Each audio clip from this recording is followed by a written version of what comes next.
ఇంట్లో కూర్చుని ఇంగ్లీష్ నేర్చుకోవాలనుకుంటున్నారా? అయితే వెంటనే మా స్పోకెన్ ఇంగ్లీష్ క్లాసెస్కి కాల్ చేయండి. నమస్తే రమగారు. నమస్తే జయ. రమగారు, మనము ప్రతి పని చేస్తున్నా కూడా ఒక మంచి చెడు చూసుకుంటాం. ఈ రోజు చేయొచ్చు, ఈ రోజు చేయకూడదు. పలానా వస్తువు ఏదైనా కొనేటప్పుడు కూడా మన ఇంటికి తీసుకురావచ్చా, తీసుకురాకూడదా? ఏదో సామెత కూడా చెప్తా ఉంటారు కదా రమగారు, బిడ్డ వచ్చిన వేళ గొడ్డొచ్చిన వేళ, అట్లా జరిగిన ప్రతిదాన్ని మనం దానికి ఆపాదించుకుంటూ ఉంటాం. ఇది ఎంతవరకు చూడొచ్చు అంటారు అసలు? ఒక లైన్ పెట్టుకోవాలి. మామూలుగా మనం చెప్పుకుంటాం జయ, కొత్త కోడలు వచ్చిన వేళ విశేషం అన్నీ కలిసి వచ్చాయి. లేకపోతే ఏదైనా ప్రాబ్లం రాగానే ఏమై ఇచ్చింది వచ్చాయి. ఉచిత IVF IUI కన్సల్టేషన్, ఉచిత అల్ట్రాసౌండ్ స్కాన్. 49 అంటే సంతానం, 49 అంటే సంతోషం. దాని మీద చాలా వర్కౌట్ చేసేస్తారు జయ, చాలా వర్కౌట్ చేస్తారు. ఎంతసేపు ఆ అదృష్టం మీద దాని మీద పెడుతూ ఉంటారు, ఆ పిల్ల మీద పెడతారు. దీనివల్ల కలిసి వచ్చింది, అమ్మాయి వల్ల కలిసి వచ్చింది, మా లక్కీ లక్కీ లక్కీ లక్కీ అని ఆ పిల్లని ఎత్తుతారు. అదే కదా. ఇంకా నేను మా నాన్నకి లక్కీచంని తెలుసా అని మొగుడికి కూడా చెప్తుంది. అది మొగుడికి లక్కీచంగా ఉండొచ్చు, ఉండకపోవచ్చు. మొగుడు దాన్ని లక్కగా భావించవచ్చు, చెప్పలేకపోతాం కదా. కానీ ఈ భావాలు ఒకసారి మనం ఆ సమయానికి అనుకుని వదిలిపెట్టేయాలి. ఇప్పుడు ఉన్నారంటే 100% ఉన్నారు. ఏదైనా నేను మంచినీళ్ళు తాగుతుండగా రన్ను కొట్టాడు కాబట్టి మంచినీళ్ళు తాగుతూ ఉండాలి, రన్ను కొట్టినప్పుడల్లా 6 కొట్టారు, నేను మంచినీళ్ళు తాగని బట్టి కొట్టారని ఒకరు ఉన్నారు, పేరు చెప్పడు. తను చూస్తే మ్యాచ్ ఓడిపోతారంట. అందుకని మన ఇండియా ఆడేటప్పుడు మ్యాచ్ చూడరు. ఎంత నవ్వొస్తా ఉంటుంది. ప్రతిసారి గెలవాలిగా, అప్పుడు ప్రతిసారి గెలవాలిగా. స్కోర్ మాత్రం అందరిని అడుగుతా ఉంటారు. ఎందుకంటే మరి తెలుసుకోవాలి, అసలు ఆపుకోలేక వస్తుంది. ఉంటారు జేపీని రమ్మగారు, నువ్వు పేరు చెప్పనగానే అర్థమైపోయింది. అదే మ్యాచ్ చూడాలి, ఆగలేకపోతారు. మళ్ళీ చూస్తే ఓడిపోతారంట, కన్ఫామ్ అంటారు. అలా ఎన్నిసార్లు అయ్యి ఉంటుంది. దాన్ని నువ్వు అస్సలు చూడొద్దని చెప్తాను నేనైతే. ఒక్కొక్క సెంటిమెంట్ పెట్టుకుంటారు. ఈ పని చేస్తే ఇలా అవుతుంది. ఇప్పుడు కొన్ని సెంటిమెంట్లు ఉంటాయి జయ. నేను మామూలుగా మేము శుక్రవారం రాహుకాలంలో దీపం పెడితే మంచిది, బాగుంది, దీనివల్ల నష్టం లేదు, లాభం లేదు, ఏమీ లేదు, మంచిది అంతే. అలా కాకుండా వీడు మా ఇంట్లో అడుగు పెట్టాడు, ఇది పోయింది, వీడు మా ఇంట్లో అడుగు పెట్టకూడదు అంటే ఎట్లా? పోనీ ఆ శుక్రవారం రాహుకాలంలో దీపం పెట్టలేదు కాబట్టి ఇది జరిగింది అని కూడా అనుకోవద్దు కదా. అలా కూడా అనుకుంటాం, దీపం పెట్టలేదు, మనం భయపడతాం కదా. ఈ ఊహలు ఎక్కువగా ఉంటాయి, ఇలా ఆలోచించకూడదు. కొంచెం పెట్టుకోవాలి, ఎక్కువ పెట్టుకోకూడదు. కొంచెం పెట్టుకోవచ్చు, కొంచెం పెట్టుకోవచ్చు, ఎక్కువ పెట్టకద్దు. ఒక చిన్న చందమామ కథ ఒకటి ఉంది, భలే బాగుంది. ఇవేంటంటే ఈ రకమైన ఆలోచన ధోరణి వల్ల జరిగే మేలు కంటే జరగబోయే కీడు ఎక్కువ. ఓకే. ఒక ఊళ్ళో రామగుప్తుడు ధనగుప్తుడు అని 2 స్నేహితులు ఉంటారు. ఈ ధనగుప్తుడు అనే ఆయన దేశాంతరం ఎక్కడికో వెళ్ళి, ద్వీపాంతరానికి వెళ్ళి వ్యాపారానికి, అక్కడే వివాహం కూడా చేసుకున్నాడు. తర్వాత ఎన్నాళ్లకో తమ నగరానికి తిరిగి వచ్చాడు. రామగుప్తుడు అప్పటికే మంచి బిజినెస్లో చాలా గట్టివాడయ్యి రాజుగారితోటి సంబంధ బాంధవ్యాలు నేర్పుతూ చాలా పెద్ద స్థాయిలో ఉన్నాడు. ధనగుప్తుడు తిరిగి వచ్చాక మరి రామగుప్తుడి ఇంటికి వచ్చాడు. ఇంటి బయట సుదర్శన నిలయం అని బోర్డు ఉంది.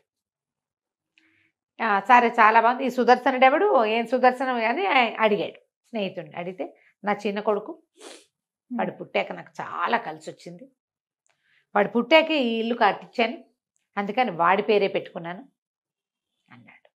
అక్కడి నుంచి ఆ మాట ఈ మాట మాట్లాడు. అవేమన్నా కొన్నావా, ఇవేమన్నా కొన్నావా, అది చేసావా, స్థలాలు కొన్నావా అంటే నా చిన్న కొడుకు పుట్టాక అది కొన్నాను, నా చిన్న కొడుకు మొదటి పుట్టినరోజుకి ఇది కొన్నాను, చిన్న కొడుకు వచ్చిన తర్వాత అని చిన్న కొడుకు పాట అర్థం కాలేదు.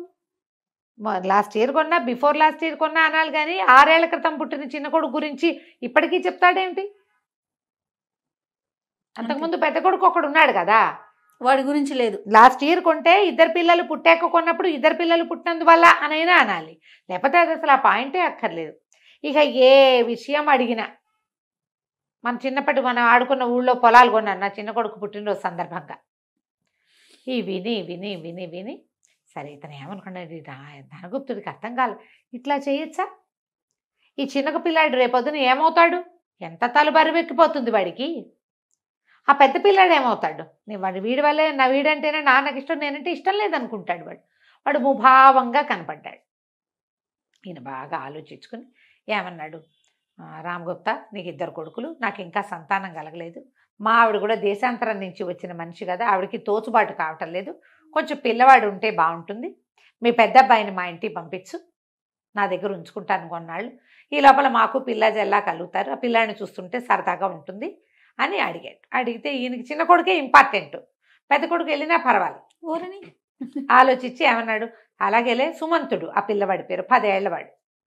పిల్లాడిని బట్టా బుట్ట బ్యాగులు సర్దించి ధనగుప్తుడు గారింటికి పంపారు. అదే ఊళ్ళో. అదే వాళ్ళు అడిగారు 10 రోజులు ఉంచుకుంటామని, కొన్నాళ్ళు ఉంచుకుంటాం. చుట్టం చూపుగా. ఓ 10 రోజులు, కొద్ది రోజులు ఉంచుకుంటారు, కొంతకాలం బళ్ళోకి అక్కడి నుంచే వెళ్తాడు. ఓకే. పెద్దమ్మల ఇళ్ళకి పిల్లలు వెళ్ళరా ఈ ఊళ్ళో? అది సరే, కానీ మరి స్నేహితుడు కదా. అయినా సరే అంత ఫ్రెండ్షిప్ ఉంది, వాళ్ళు చిన్నప్పుడు కలిసి పెరిగారు ఒకే చోట. ఓకే, యాక్సెప్ట్ చేస్తాం. సరే వాళ్ళ ఇంటికి పోయాడు, వెళ్ళాడు పిల్లాడు. వెళ్ళిన తర్వాత ఒక కొద్ది రోజులు గడిచిన తర్వాత రామగుప్తుడు ధనగుప్తుడు ఇద్దరు బజార్లో కలిశారు.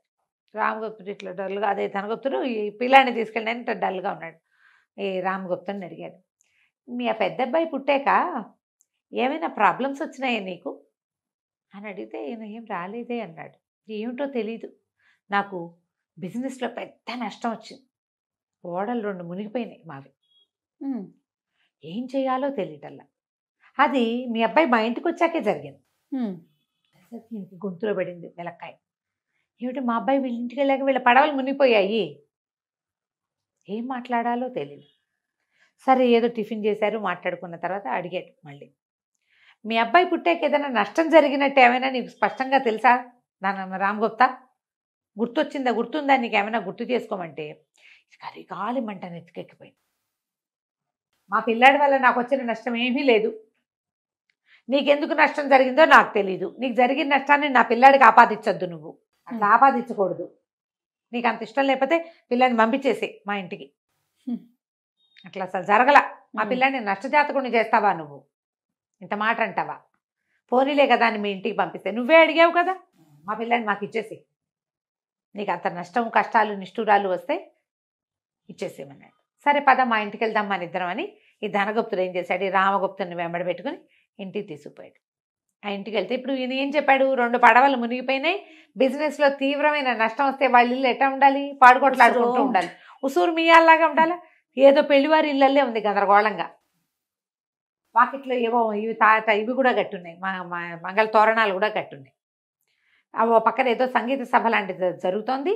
సరే ఈ ధనగుప్తుడి గారి భార్య పెద్ద పట్టుచీర కట్టుకుని మెండిండా నగలు పెట్టుకుని చకచకా ఉత్సాహంగా అటు ఇటు తిరిగేస్తోంది. ఈయన లోపల రాగానే ఆహా అన్నగారు బాగున్నారా అని ఉత్సాహంగా పలకరించి, నేను కాంతిపడి ఏమిటి వీళ్ళు ఇంట్లో వీడికి వ్యాపారానికి నష్టం వస్తే ఈవిడి చేలో పోలోమని ఉంది, బ్రహ్మాండంగా ఉంది, నేను నగలేసుకుంది, సంగీత కచేరీలు అవుతున్నాయి, పాట కచేరీలు, బోళ్ళంతమంది అతిథులు, స్వీట్ల వాసనలు గుబాళిస్తోంది ఇల్లు. అక్కడి నుంచి పైనుంచి మెట్ల మీద నుంచి ఒక బంతిని ఇట్లా ఆడుకుంటూ పరిగెత్తుకుంటూ వస్తున్నాడు సుమంతుడు కిందకి. పిల్లాడు ఎంత ఉత్సాహంగా ఉన్నాడు, అంతకుముందు వాడు మామూలు మంచి బట్టల్లోనే ఉండేవాడు, ఇప్పుడు ఇంకా ఏదో వెరైటీ, ఆవిడ ద్వీపాంతరవాసి కదా, ఏవో వెరైటీ బట్టల్లో కూడా ఉండి కలకల్లాడిపోతున్నాడు. బంతి నేలకేసి కొడుతూ అత్త పట్టుకో పట్టుకో పట్టుకో అని ఆవిడ మీదకి బంతి విసురుతున్నాడు.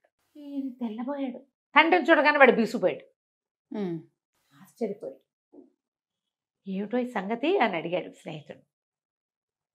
ఏమిటో అంటే ఇదే పరిస్థితి, మీ పిల్లాడు నష్టజాతకుడేమోనని నేను ఒక్క వాక్యం అనగానే నువ్వు ఎంత కాదు కాదు కాదు కాదని పొట్టాడేవు నాతో, నువ్వు రోజు చేస్తున్న పని ఏమిటి, మా చిన్నబ్బాయి పుట్టే కలిసి వచ్చింది, చిన్నబ్బాయి చిన్నబ్బాయి చిన్నబ్బాయి చిన్నబ్బాయి అన్నావు, సడన్గా నీకు ఏదైనా చిన్న ప్రాబ్లం వస్తుంది తన వల్లే వచ్చిందని ఆ పిల్లాడు అనుకోడు, వాడికి తలకెక్కిపోతుంది, ఏదైనా సమస్య వచ్చిందంటే నీ వల్లేనంటావు నువ్వు, పైగా వీడిని ఆ పని చేసి చిన్నవాడిని పెద్దవాడి వల్ల ఏమీ జరగలేదని వాడికి రోజు చెప్తున్నావు నువ్వు, డైరెక్ట్గా చెప్పట్లా, వీడి జాతకుడు రాజుగారి పెద్ద పెళ్ళాం మంచిదంటే అంతేగా, చిన్న పెళ్ళాం ఏమైనట్టు, పిల్లాడు మీ ఇంట్లో తలకాయ దించుకుని బతుకుతున్నాడు, వాడు బిగుసిపోయాడు నిన్ను చూసి.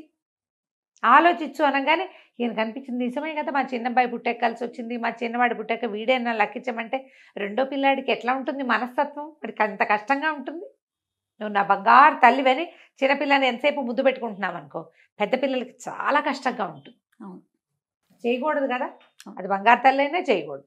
ఇంకొంచెం ఆలోచించుకున్నాడు, ఆలోచించుకుని అవును నిజమే నేను పొరపాటు చేస్తున్నాను, నాకు కూడా అర్థమైంది, మా అబ్బాయిని ఇప్పుడు పంపద్దులే, వాడు ఇక్కడే హాయిగా ఉన్నట్టున్నాడు, ఇంకొన్నాళ్ళు ఉంచుకో, నీకు పిల్లలు పుట్టేదాకా నేను కూడా నా గుణం పూర్తిగా మార్చుకున్నాకే పిల్లాన్ని తీసుకెళ్తాను, ఈ మాట అంటా మానేయాలి ముందు. నాలో ఆలోచనలో మార్పు వచ్చింది. పూర్తిగా నేను మారేదాకా పిల్లాన్ని మా ఇంటికి పంపించద్దు, ఇక్కడే అట్ట పెట్టుకొని వాళ్ళ ఇంట్లో భోజనం చేసి ఇంటికి వెళ్ళిపోయాడు. ఓకే. కథ కంచికి మనం ఇంటికి. సూపర్ అమ్మగారు, ఎప్పుడు- మంచి మోరల్ స్టోరీ. ఎప్పుడు మనం ఇలాగే ఆలోచించాలి. ఒక దాని వల్ల కలిసి వచ్చింది అంటే అవి వ్యక్తులైతే దాన్ని పదే పదే చెప్పకూడదు. ఒక్కసారి ఒకవేళ ఎవరైనా వచ్చినప్పుడు ఏదైనా చెడు జరిగితే అది వాళ్ళ వల్లే జరిగిందని మనం అనుకోవడానికి వీలే లేదు. అవును. వాళ్ళ వల్లే మంచి ఎట్లా జరగదో సమయం కాకతాళీయంగా ఇది జరిగింది, వీళ్ళు వచ్చారు, ఇది జరిగింది అట్లా అనుకోవాలి. అంతే తప్ప దీనివల్లే ఇది అలాంటి వ్యక్తుల మీదకి పెట్టకూడదు. దానివల్ల వ్యక్తుల మధ్య విద్వేషం వచ్చే అవకాశం ఉంది. ఇప్పుడు మీ ఆయన క్రికెట్ మ్యాచ్ చూడపోయినా నష్టం లేదు. అవును. దానికి ఒక వ్యక్తిని బాధ్యుని చేశారు అనుకో, అప్పుడు అది కష్టం. ఇబ్బంది. అంతే కదా రమ్మగారు, అది చాలా ఇబ్బంది కాదు. అవును, బంధాలు పోతాయి కదా. బంధాలు పోతాయి. అలాంటి ఇబ్బందికరమైన పరిస్థితులు క్రియేట్ చేసుకోవద్దు. రైట్. నమస్తే. నమస్తే.